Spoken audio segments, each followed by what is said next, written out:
Welcome to another video, another shoot. I'm glad today we have a quorum. We are discussing a very pertinent topic, which probably you have seen a debate about on the internet. And the question we're asking ourselves is Islam a religion of peace?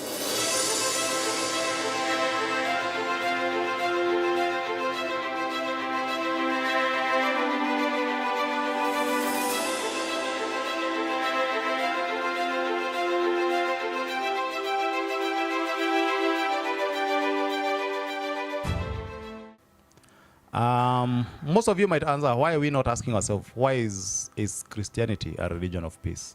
Or why is Buddhism not a religion of peace?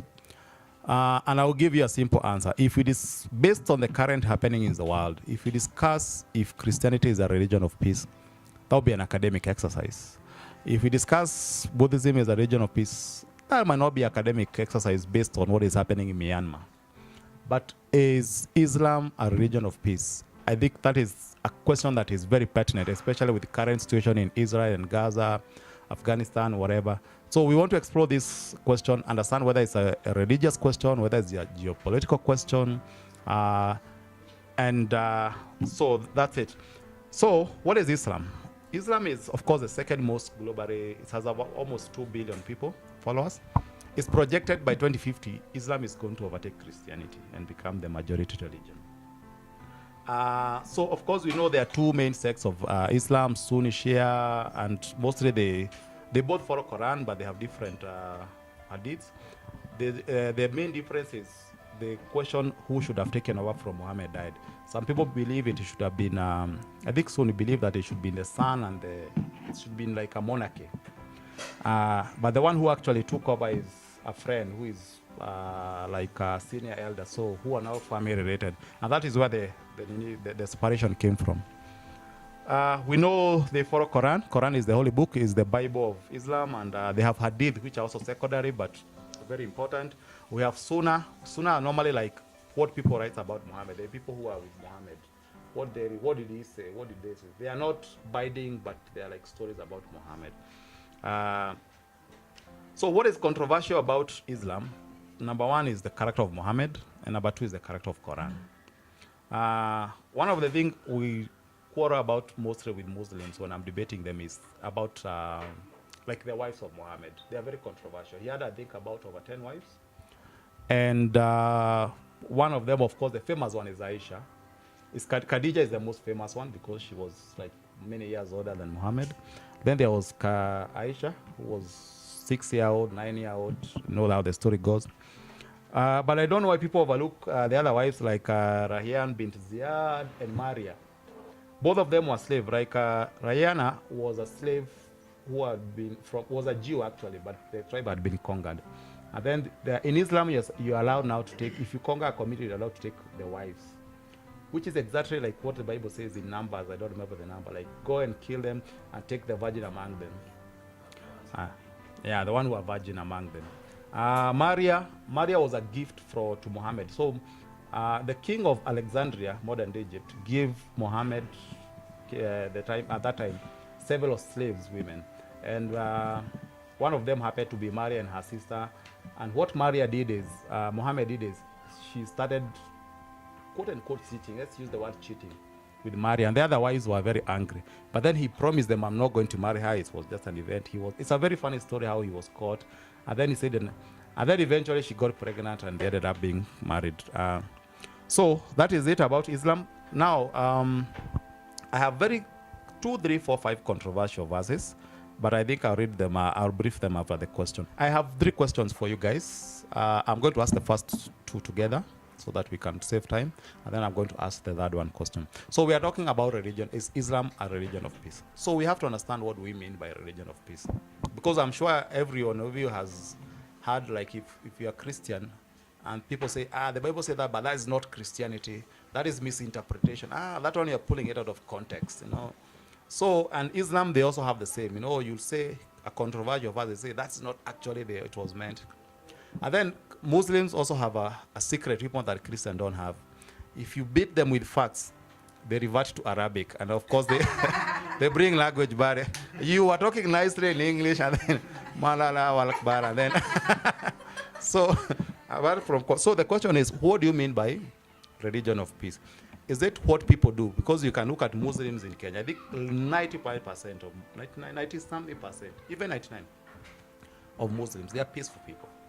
So if you judge by people's action, we're going to say Islam is a religion of peace. Or are we going to judge by what some scholar says? Or are we going to judge by what the Holy Text says? And this also boils to the question, what is Islam? Is it the people, or is it how do I become a Muslim?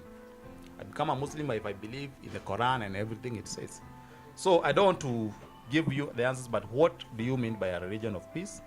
Or is it the people? Is it the doctrine? Is it the Holy Text? Is it the action of the people? What is it? And number two, in your own question, assuming you, do you think Quran, the little you might have heard about Quran, because I don't expect you to be very conversant with it, do you think it actually advocates for violence? Or it's what we hear from most Muslim apologetic, it's some few radical elements that misinterpreted for their own political whatever violence, to cause violence. So those are the two questions. Do you think it's a religion of peace? What do you mean by a religion of peace? And do you think Quran itself advocates for violence? From my perspective, or from my little knowledge about the knowledge I have, I can say that Islam is not a religion of peace, because they don't tolerate other religions. They accept that if anyone contradicts their religion, he or she deserves to be killed. And that is written in the book from the Quran, the book of Surah, chapter 2, verse 193. It says, and I can read, "Fight against them if they persecute you, until there is no more persecution, and your devotion will be to Allah alone." Meaning, they don't accept any other religion apart from their Islam and their Allah. So if you can't listen to my religion, you can't listen to my opinion, and you are ready to kill me if I have my different opinion, how is it peaceful? Let me ask a question. Do you think that's also applies to Christianity? Because I think I can get similar verses in the Bible. Yes, to Christianity is the same. So there is a verse in the Bible, I'll confirm it later, which accept that you should kill people who are not the foreigners who should be killed.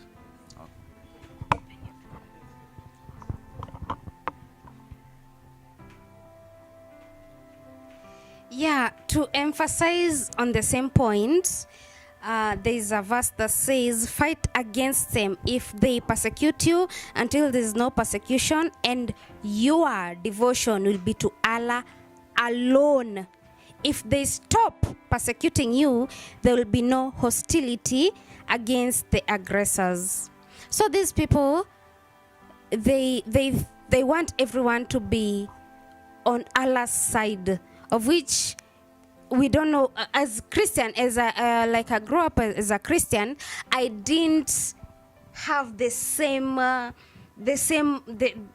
view, the same belief about of which Islam have.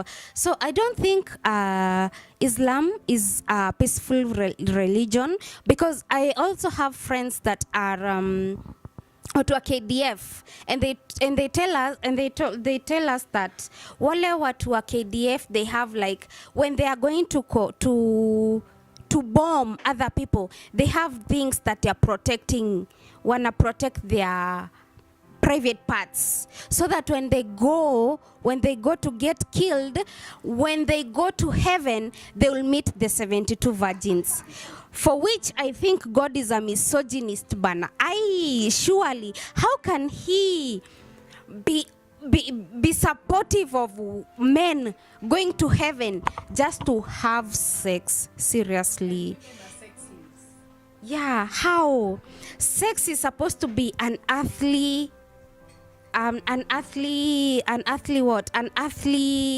want. Why would they want to go to heaven and meet 72 virgins?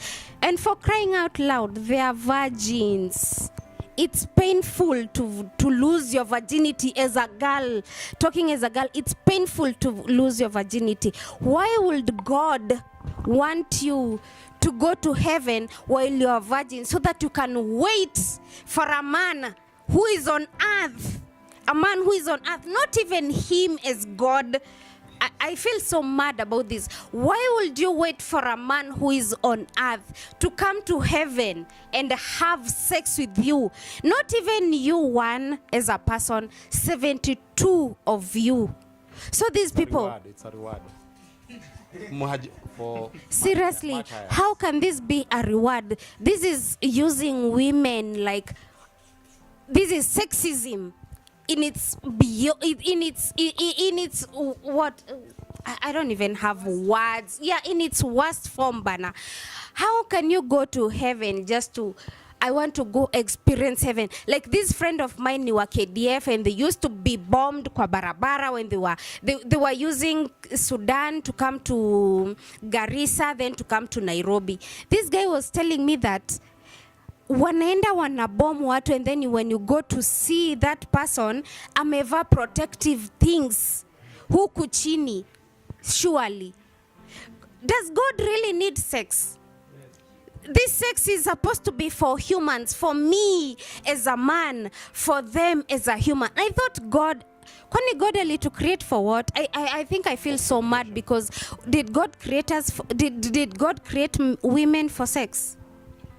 You'll ask him on the last day. I will start with question number 1. What do we mean by a religion of peace?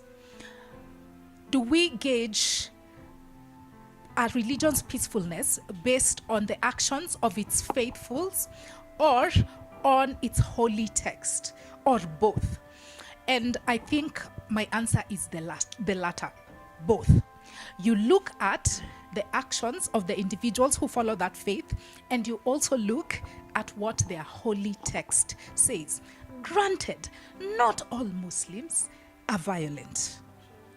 Yeah, not even all Muslims, but the majority, maybe over 90% of Muslims are peaceful. That is a fact. We are surrounded by friends, by family members who are Muslim. We'll give them that. However, of the few that are violent, the majority, a disproportionate amount, happen to be Muslim. There was a Pew research that was done among several countries around the world, and it was established that the countries where Islam is the predominant faith, they overrepresented the number of people that engaged in suicide bombing or jihadism, for that matter. Almost 90% of people who are suicide bombers happen to be Muslims. It's not a coincidence. Some people justify that by claiming that that's a fringe group that have given an extremist interpretation of their holy text. And I contest that. That is a lie. Their holy text itself explicitly states that they need to exercise jihad on non-believers. If they preach to you and you reject the faith, then they have been given that commandment to punish them. So their holy text endorses it. Aside from jihadism, there's the problem of intolerance towards people that question the faith or those that live it. If you look at a number of countries around the world that describe themselves as Muslim, like Saudi Arabia, it is the headquarters of Islam. Almost 95% of the people in Saudi Arabia happen to be Muslim. So in that country, there is the death penalty for apostasy. If you leave the faith, you could be sentenced to death. Iran does the same. Again, the same figures are represented. Iranians are predominantly Muslim, and they will kill you for leaving the faith. That's why atheists in those countries are the most courageous individuals on earth, and they are putting their life on the line. Can you tell me that that is a religion of peace? Absolutely not. Their holy text endorses violence. The majority of people that are violent in the name of religion happen to be Muslim. And lastly, I will leave you with their founder, Muhammad, the prophet, the last prophet, they claim. He happens to also be a very violent person. If you look at his story, he conducted about 65 campaigns violent campaigns against various tribes around him. So if their role model himself is violent, how can you tell me that they too are not violent? For me, as I was looking about the Quran, it is divided in many parts, and it is according to what the Islamic religion were developing. In the first, the Muslims were very few. So the Muhammad gave the order by saying, don't fight them if they are more than you, but try to make peace. So, and Muslim can use that part to say the Quran is for peace. Then it reach a next point. They say, if they are less, or if you can be able to see they are less than your number, or the number when you multiply by 10 are less than you can fight them. For example, one Muslim is supposed to fight 10 people. So if they are 11, don't fight them because you are fighting a losing battle. But if they are 10 and below, you can be able to win them. Allah will help you to fight them. But if they are more, either make peace or learn from them. But initially it was, you can also be a slave to them if they are more than you. But in this time, because they are 10 and below, you can fight them. So that is why you can find a verse of peace in Quran when the Muslim were starting, and you can also find a verse of violence when they were outnumbered. Even like now, I heard another leader of Muslim Imam saying, a time will come, they will conquer the whole world. In that time, they will force anyone who will not believe in Islamic to become slave and to give taxes to them.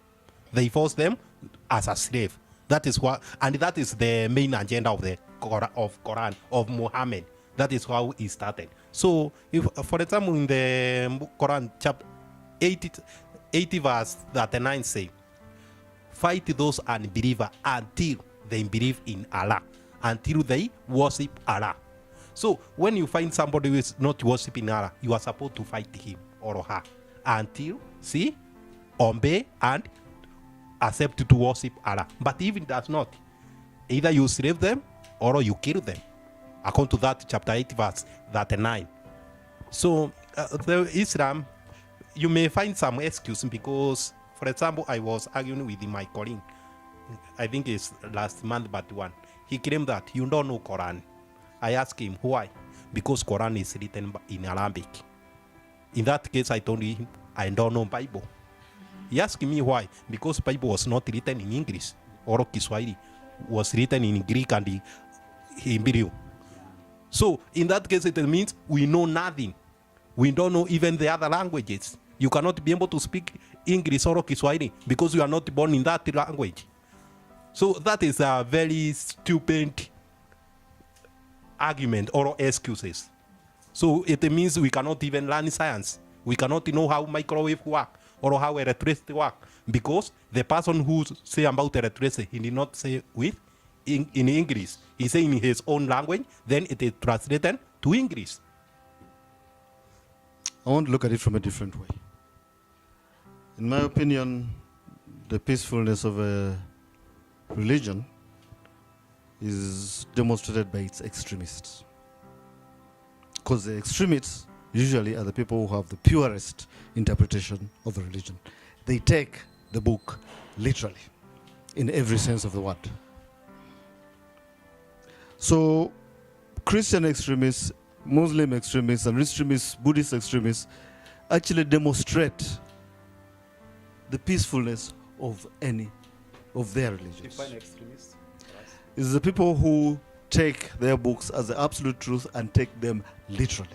As opposed to the liberals who interpret the books. So here I'm looking at a person who is going to say a verse which says behead a homosexual is actually going to take it as it implies behead the homosexual.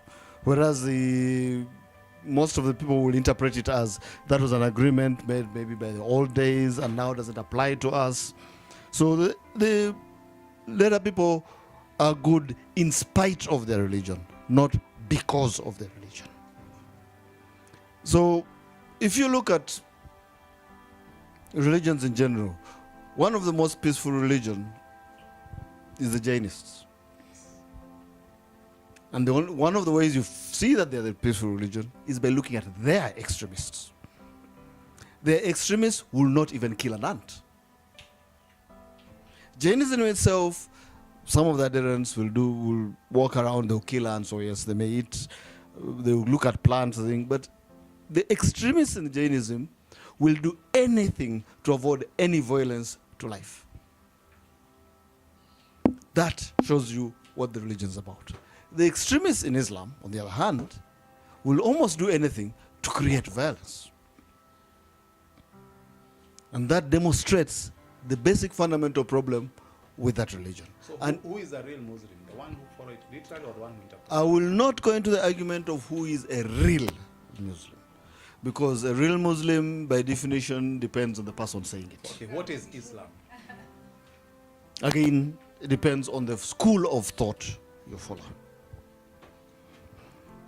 Because every school of thought looks at Islam in a different way. All of them interpret Islam in a different way. But ultimately, it's the people who apply the literal meaning of their books who demonstrate the actual intended religion. Fact is, societies change, people change, our moral outlook on life changes. And because of this, we start interpreting things that we see as moral in our holy books and reinterpret them to look more suitable to our current morality systems. Which is why it's actually something closer to 99% of the Muslims are peaceful. And they are peaceful in spite of their religion.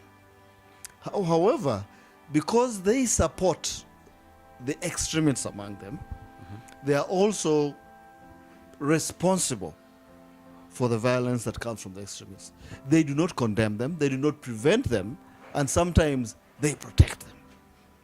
So on that basis, much as they themselves will not go out and kill the infidels, they will protect those who will kill the foes. They may even support them in monetary terms, weapons terms, for the guys to go and kill the infidels.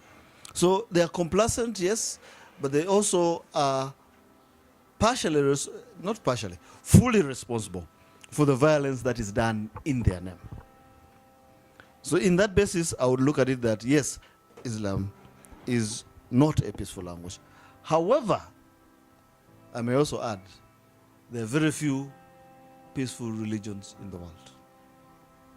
Because if you take any, come to that, yeah. if you take any religion to its extreme, if you take it literally, most of these religions are very violent religions. And they stem from one basic, let me call it a basic principle. The principle is that everybody else is wrong, and we must make them see the right. In fact, I wanted to ask you a question on interpretation. Huh? I think the audio is okay. So I wanted to ask you a question on interpretation. I wanted to ask you a question on interpretation because I want to take an example, and this you can even use the Bible, slavery. So you're saying it's about interpretation and looking at the times, like we're in modern times. So your argument would sound like people in 500 years ago who supported slavery were living in a time when slavery was the norm. It's like keeping a cow today or keeping a goat. In future, people might condemn us for keeping a cow because how are you putting a cow in a shed and a foal, whatever. So in the context of that, that means then it was acceptable. Now we know slavery is not acceptable. So we should interpret it in, according to the context of today. That's your argument, right? No. Actually, my argument is almost the exact opposite of that. If you are to call yourself a Christian, then you must follow the Bible. To the latter. To the latter. Any changes you make in the Bible imply that you're moving away from Christianity. Do remember that, I think it was Jesus himself who said, not one word shall be removed from this. Yes, or added. Notice John in Revelation says, he who adds or removes a word from this book. It's not exact, I can't quote the exact verse, but it's the answer that he who adds or removes from this book shall be condemned by God. So, in actual fact, most Christians right now, if we follow the Bible, will be condemned by God because they are adding and removing from the book. So in that context, with now to Quran, there are Quran verses that support slavery explicitly. They don't even imply. Yes. So when you are looking at the debate of today, which is what is a true Muslim, is they the one who follows that text? Because a Muslim, in my own definition, is someone who is guided by Quran. Quran is what defines a Muslim. If you follow and believe in everything Quran says, you are Muslim. If you don't, if you believe in some part, you are not a true Muslim. And I think Muslims will agree with me on that. So, should a Muslim in today's context, a true Muslim or someone who we can just colloquially define as a Muslim, believe in literally in that verse that says slavery is okay? Or you can have sex with your female slave, because that is explicit. I'll put it this way. If you're unwilling to follow each and every precept of the book you claim to believe in, then you should not belong to that religion. So I asked you the question of the day. Is Islam a peaceful religion? No. Thank you. Okay. To add on to what my fellow colleagues have said about extremists, the Islamic extremists. I want to talk about our country, Kenya, here now. And ever since I was born in this country, there are like five tragic events that have ever happened that have been caused by humans. No, leave alone the things that are out of our control, like COVID or maybe the flood, the things that are caused by natural disasters. You're leaving alone that. We are now talking about tragic events that have been caused by man, by humans themselves. The first one, you can talk about the bomb blast in 1998. The second one, the 2007 post-election violence. There is the 2013 Westgate attack. There is the 2015 Moi University in Garissa, the attack, and the 2019 Dusit Hotel terrorist attack. Out of those five, 4 of them were caused by the Islamic extremists. Out of those 5. And I'm not someone who takes a word by who takes something from word but from actions. And those actions, they clearly don't imply that Islam can be a religion of peace, because it's not. What Semakula spoke about, or the exchange that they had, made me realize there's one particular elephant in the room. When you have a topic like this one, is Islam a religion of peace? It insinuates that there's something they have done which has challenged the description that they are peaceful. Among us here, there are some people who have opted out of the video shoot because they were afraid of the topic. They were saying, you want us to talk about Islam? We will be targeted by missiles. Of course, it's an exaggeration, but there's a lot of fear around criticizing Islam. And the reason is they have been very aggressive and violent towards people who criticize it, including the example of the journalist, the Dutch cartoon that drew Prophet Muhammad. If you say anything negative against their holy figures, you will become a target by the Muslim violent extremists. So if this was really a peaceful religion, and if the tenets that they followed were true, why would God need people to do his bidding for him? And why would they need to resort to physical means to do it? Why is God letting human beings fight for him? He should actually fight for himself. So I just had to bring that aspect out and show that there's a lot of fear around criticizing them, and that shows you that they have done something to warrant that kind of attitude towards them. I don't think Islam is a religion of peace, and I'm basing my argument on how they treat women. Mostly, if you go to countries like Turkey, dare you get married if you're not a virgin? Dare you? You will be in for it. And then sometimes even down here in Mombasa, I had someone said that most women at the coast who are Islams, when they go to give birth, they risk like kumia, because some of them have now resorted to using the anal hole for sex because they don't want to get married if they're not virgins, when they're not virgins, that is. So I really doubt if Islam is a religion of peace. Okay, violence comes in various forms, and it's not only through suicide bombing for the extremists. Firstly, I can say that the grandfather of violence is Muhammad himself, by marrying a minor. That was the first violence. Like in the beginning, Morris talked about different types of Muslims. We have Shias and Sunnis. Even though the Shias are somehow liberal, both are Muslims. And generally, Muslims are violent. And like I said, because violence is not one-sided, even when you look at the laws, because they borrow their laws from the Hadith and the Quran, they get the idea of the way their culture is to be from the two, Quran and the Hadith. And when you look at, for example, the stipulation about the mode of dressing, for example, some men are not allowed to wear specifically, let's say, tight clothes, their mode of shaving their hair, and the same also applies to women. They have specifications on how to dress. That alone is violent. We can give examples some countries such as Afghanistan. Women are not allowed to go past secondary school. Even the mixing between the two genders is a problem. That's also a violence. So generally, what I can say is that Islam is not a religion of peace. Somehow we seem to be in agreement. But there's one thing I think we are more in agreement is that a religion of peace, or even a community of peace or violent, is determined by the doctrine.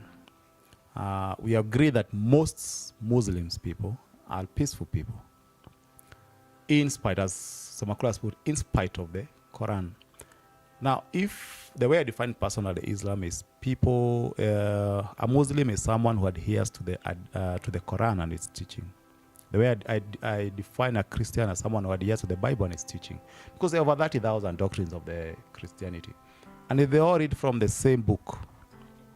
They all read from the same book. So you can't use Catholic to say, this one is the right one, and not PC, and not Anglican, not Baptist. Same case, you can say, Shia are better than Sunni, Sunni are better than the Wahhabis of Saudi Arabia. You can't use that. You have to say what makes a Muslim, and that's the Quran.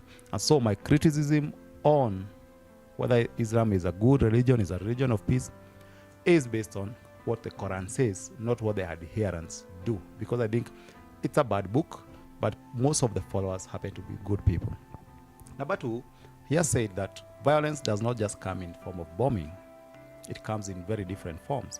So you might, the misogyny in it, the act of puberty, marriage or whatever, those child marriage, all those are form of violence that may not be direct. So I want to ask the final question, but I have a problem in some verses that I wanted to elaborate here. Like Quran 4:34 is normally my favorite. It's a manual on how to beat your wife. Quran 4:34 says, if a woman is disobedient to you, I have not even written here, I know it manual because I've been debating with this topic a lot. If a woman is disobedient to you, number one is like warn her, like give her a warning. Number two, if she still persists, deny her, abandon her in bed. It's normally say deny her conjugal rights. Number three, if she still persists, strike her. Strike her. And now the modern interpreters of Quran, they are like, it doesn't mean strike. Actually, I like Zakil Naik interpretation. He says, it doesn't mean like strike, like you should strike with a muswaki. Muswaki is with a toothbrush. You should not leave a mark. You know, the Quran says you should never leave a mark. You know, those kind of things. I'm like, when did we now start measuring violence in terms of whether it leaves a mark or not? No. That is Quran 4:34, and that's a verse that they normally avoid. Quran 5:8 orders cutting of hands for those who are offenders, for anything, for even feed. Same case as Quran 5:35. A man can marry a girl who hasn't reached puberty. So the order of marriage in Quran is you should marry someone who has reached puberty. If she has not reached puberty, you have to wait for 3 months. So you can marry a 5-year-old who has not reached puberty as long as you wait for 3 months before having sex. So of course, and then the other thing that it says is a man can marry a female slave. A man can have sex with a female slave. In fact, at least two of Muhammad's women were slaves, Maria and the other one. So the question is, in fact, it talks about something that the right hand possesses, which is your female. If you have slaves and your female slave, those slaves, the female slaves are your property. You can have sex with them.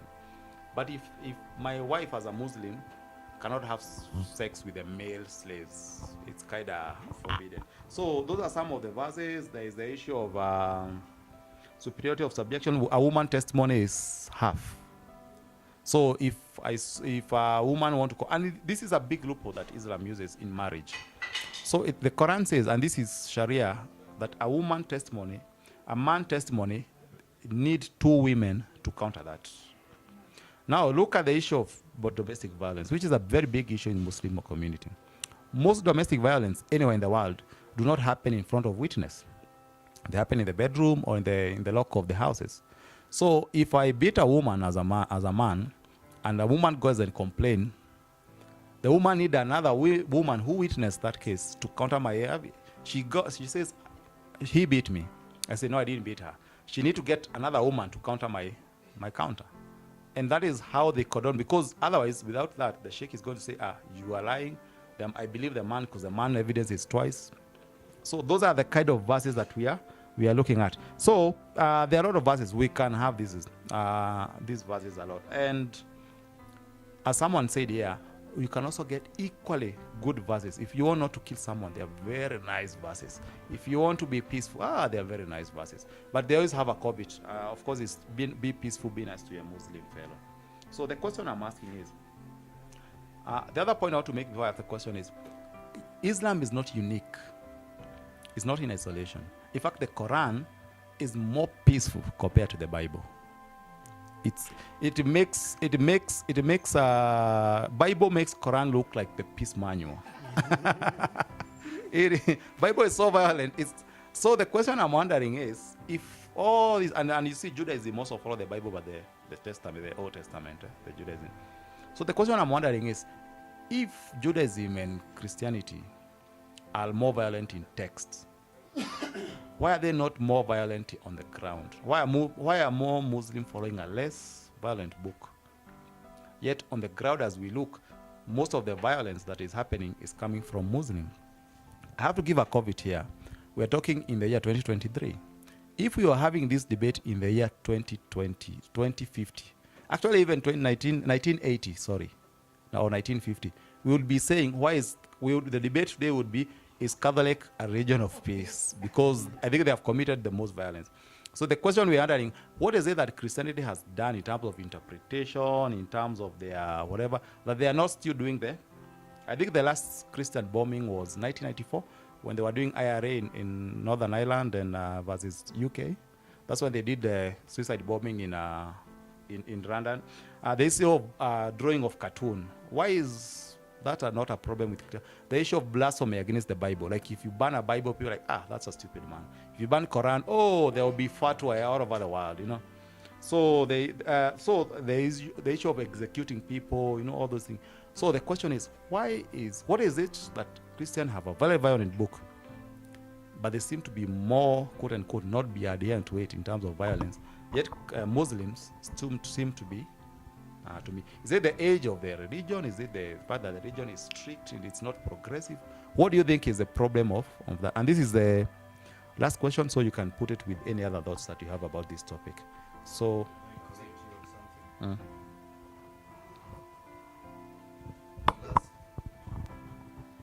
the last Christian terror was on 12 December 2022.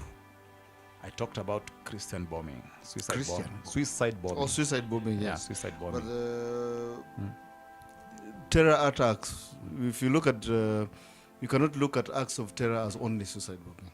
Okay. Yeah, of course. Because any terror motivated by religion should be considered as Christian. In this case, if it's Christian, Christian terror. If it's Islam, Islamic terror.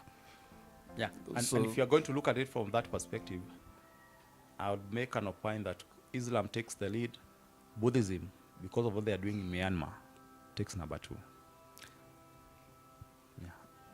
Okay. Christian take number 3. But that's the question. Why is the contradiction? Why is it? What is it that Islam can run from Christian? That the fact that having a hateful book, they can still be peaceful as most Christians are. I think to answer Morris' question, of course, historically we have had the issue of crusades, whereby we have conflict between the Christians and Muslims. But in modern times, I think there is a connection, there's an additional attachment to religion. And for the Islam, they have what is called the caliphate.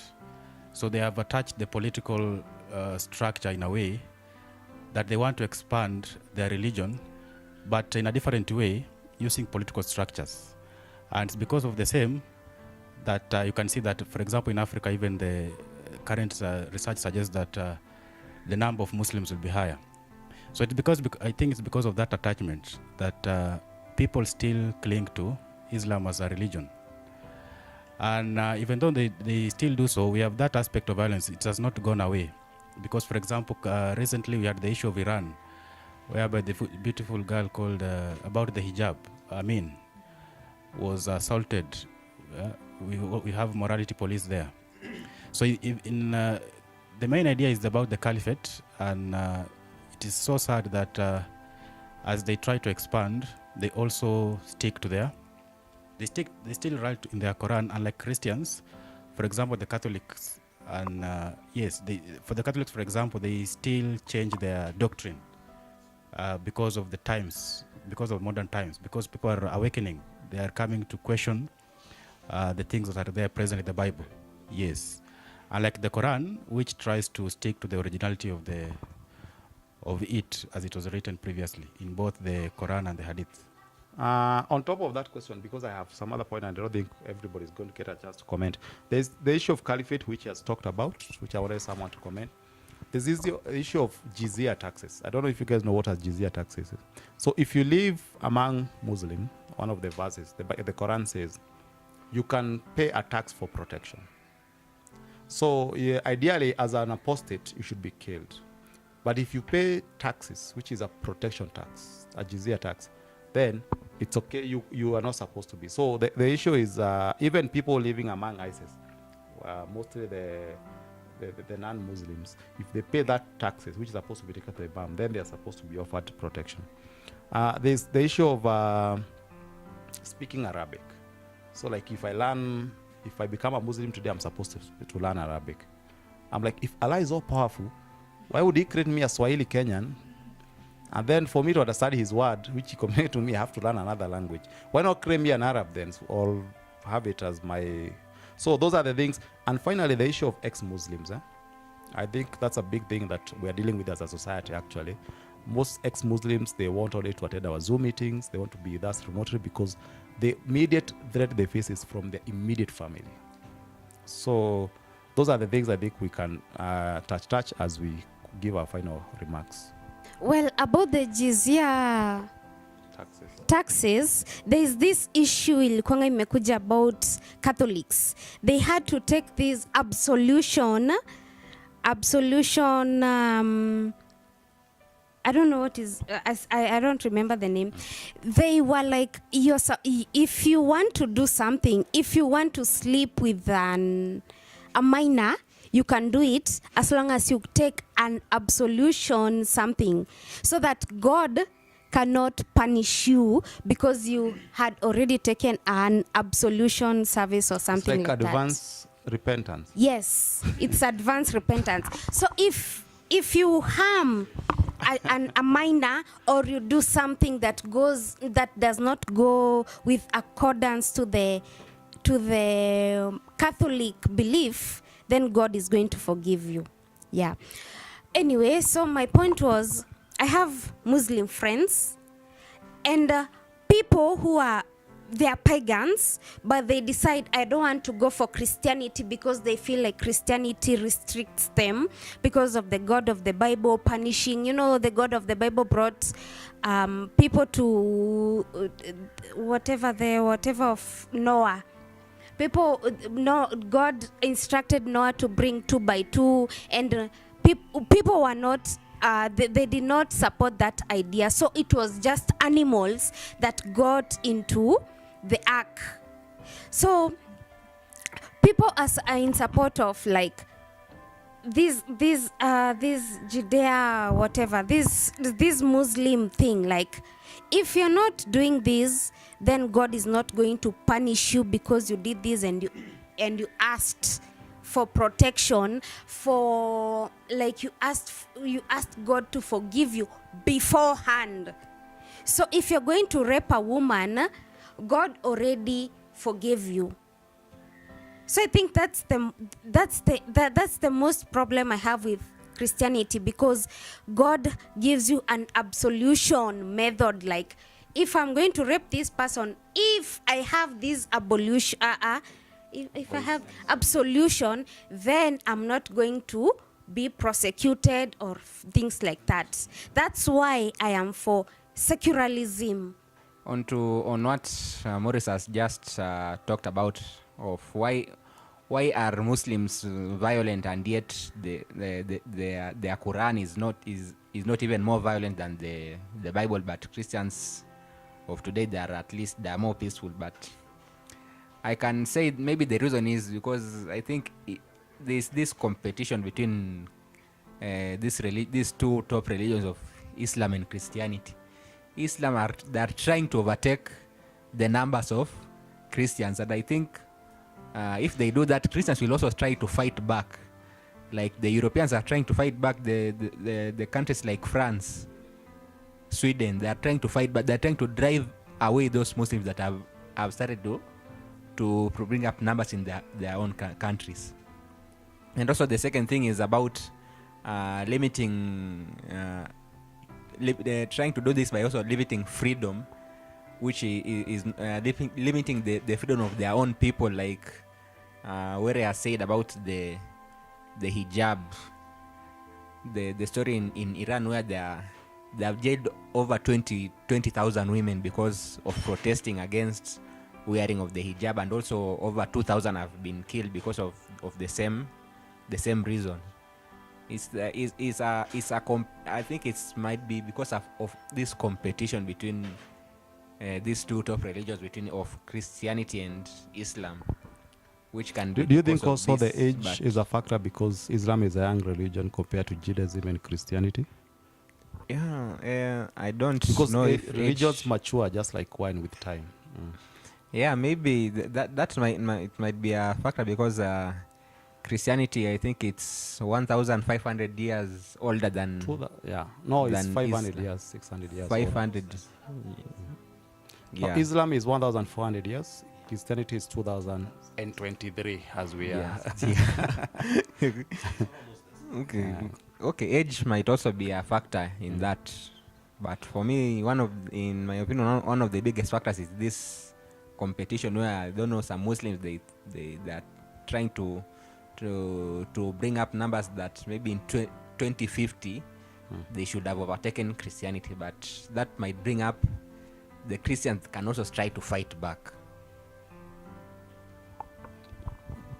Okay, let me answer your questions in chronological order, starting with the first one. Why is Islam more extreme than other religions that have even more radical holy texts like Christianity or Judaism? I think the answer is in their adherence to the text.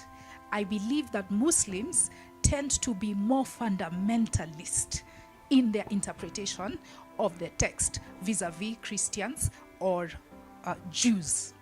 So they take their holy text word for word. They're even fuss about the language in which it is written. And they keep talking about how the Quran was perfectly preserved. So because of that, I think it eventually leads to a more violent religion. Then there's also that element of age. I think with time, we start to evolve our religions. We start to update them as we continue to practice them.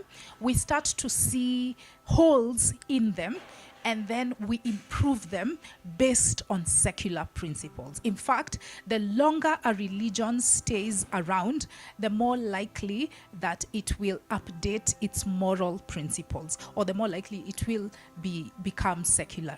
So Islam always fights secularism. In fact, the reformations that they've had in the past have been in the reverse order. They've made them even more fundamentalist. If you look at the current conflict of the Palestine-Israel conflict that's actually happening at the moment, people are calling it World War III. One of the reasons why it is happening is because of the Hamas, who have been fighting with another group, the PLO, Palestinian Liberation Front, and they accused the Palestinian Liberation Organization of being too secular. They're too liberal. They're not interpreting their holy text literally like they are. So I think that is how I would answer that question. On the second one about the tax that one can pay for apostasy, I think this is a testament to how man-made religion is. It creates rules to oppress certain groups, and then it creates cop-outs for them that benefit the group in charge. So this is the case with Islam. Now, lastly, on my final remarks, and I would also like to speak to the ultra-left who have started coining this term called Islamophobia, that whenever you criticize Islam, then you are being bigoted and you are called Islamophobic. No.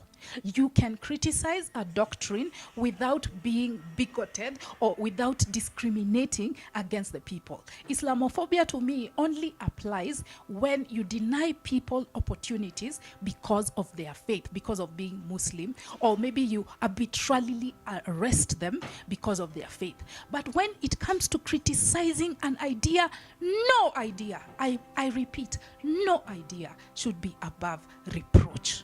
And my last word is for those Muslims who have stumbled upon this video. An adhering Muslim is somebody who reads the Quran. But if you read the Quran and understand it objectively, you become an atheist. Thank you. Okay, thank you for those contribute. So, for me, what I will say, I think Muslim, even Christianity and any other religion, they rely on what they think God say. But my question is, you all know, either you are Hindus, Christian, or Muslim, you know your God is powerful, is all-knowing, he can be able to act anytime,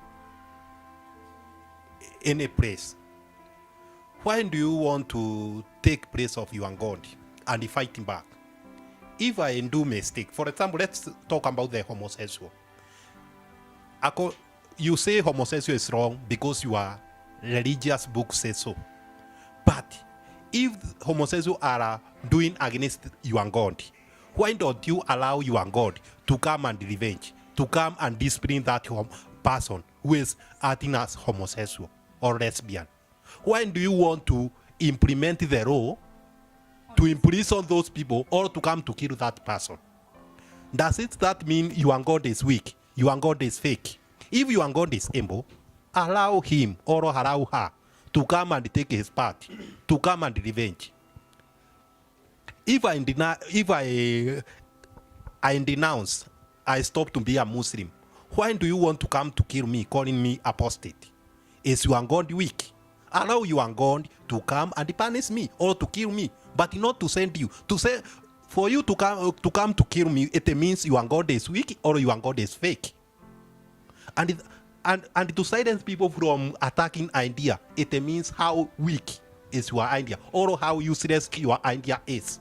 Because if your idea is good or is strong enough, you could be very confident when the people are trying to attack you, to attack those ideas, because you can be able to tell them using those ideas, or you can be able to explain to them. But instead of explaining, you are coming to attack, you are coming to threaten people, and coming up with the other language called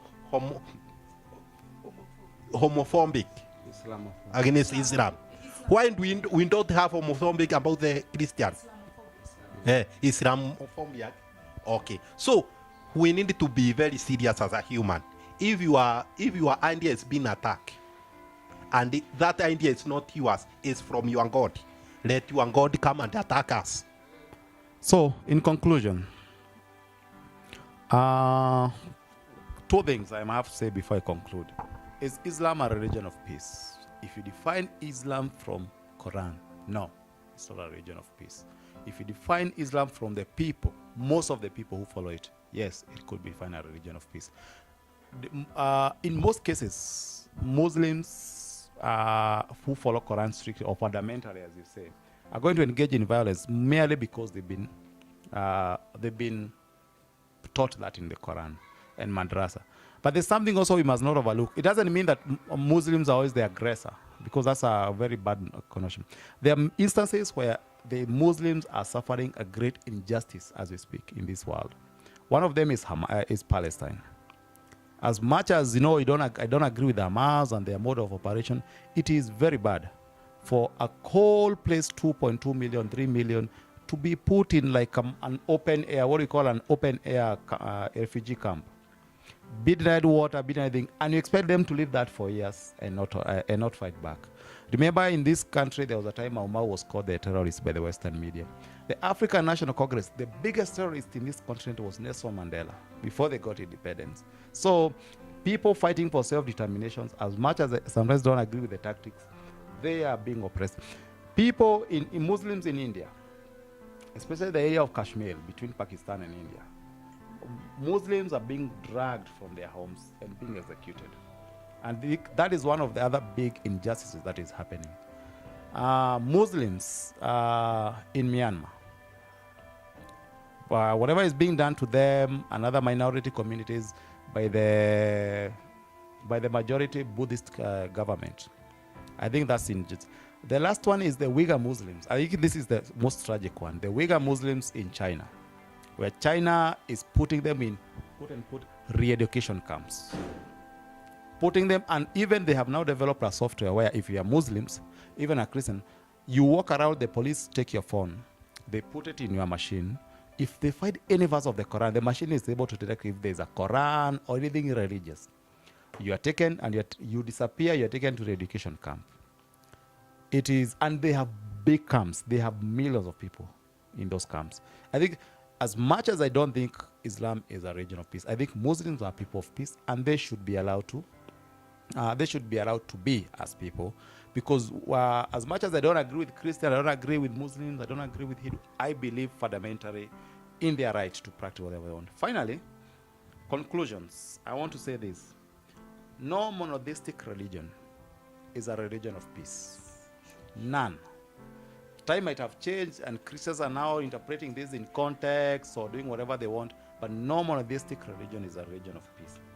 And number two, I want to remind Muslims, if your religion is a religion of peace, you wouldn't have to keep reminding us. You wouldn't have to keep telling us religion, Islam means peace. No, we are a religion of peace. It will be shown in your actions and the action of your followers. Number two, the funny thing is, some Al-Shabaab, some, what do you call them in Nigeria, ISIS, Boko Haram, they always say, Islam is a religion of peace. And if you don't agree with this, you're going to rest in peace. So, I would say Islam is many things. But there's one thing it's not. It's not a religion of peace. Finally, is there hope for Islam? Is there hope? We are not saying that, is there hope that Islam is going to catch up with Christianity in terms of interpreting their doctrine, so that you can have Quran being interpreted as most Christians in America or Western world would interpret the Bible. So yeah, and that's why I say most Muslims do not practice what is in Quran, even today. Most Muslims believe in equal women for women, equal rights for women and whatever. They don't believe you should kill people who live there. Islam, even here in Kenya, I've been with Muslims most of the time in my coast, which is Mombasa is a majority Muslim county. It's very tolerant. In fact, most of my best people who treated me well, they were Muslims. So what does that speak to? Again, that speaks to the fact that they follow the Quran traditionally, but they adhere to secular morality. It again speaks to the superiority of secular morality. It permits, and you use every part of the society, and you use it whether you know or not. Supremacy of secular morality. Thank you very much. Like, subscribe, and more importantly, we like to hear your feedback. So tell us what you think about the video. Thank you very much.